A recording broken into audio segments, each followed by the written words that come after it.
Oldin onalarimiz aytardi mana o'g'li borlar. Voy o'g'limga qiz qidirib kavushim yirtildi. Hech ham qiz qidirganingiz uchun kavushingiz yirtilmagan, qiz tanlaganingiz uchun yirtilgan.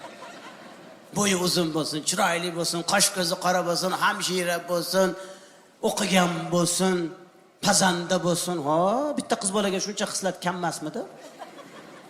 Ana endi borini olasiz. Bersa olasiz. Qizi borlar. Shu yerdamisizlar?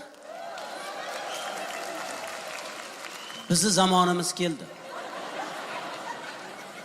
Endi unaqa oldingidaqa qudaligi, nima deydi hali, sovchilarni dasturxon solib, bezatib kutib olish shart emas. Ikkita stakan bilan bitta bezgak suv qo'yib qo'yinglar bo'ladi. O'zi tugun qilib kelsin kerak bo'lsa. Qizi borda, nozi bor degan maqol ana endi ishlaydi. Voy, oldin dasturxon solib, usta bodom qo'yib o'zi yemaganini.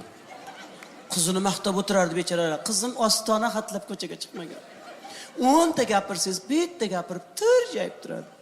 Instagram, Telegramga kirmaydi. Ostona xatlab ko'chaga chiqmaydi-ya.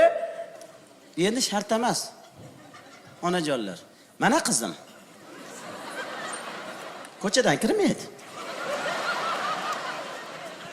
Qo'lidan telefon tushmaydi.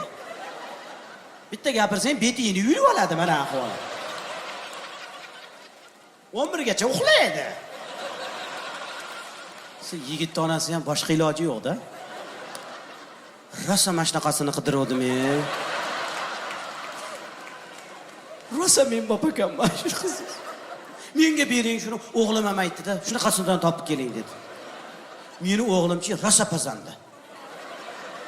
Mana erkak kishining ishi, mana ayol kishining ishi deb o'tirmaydi. Voy chokirasa tekis. Mana kiyimga yamoq solsa yamalgani bilinmaydi. Ha meni ham qizim kir yuvsa yuvilgani bilinmaydi. Rosa men bopakanda bering menga shuni. Meni o'g'lim esli, xushli, odobli. O'g'lingiz shunchalik bo'lsa, biznikiga olib kelib qo'ying. G'alati-da, voy nimasi g'alati? Bojalari bilan yuraveradi.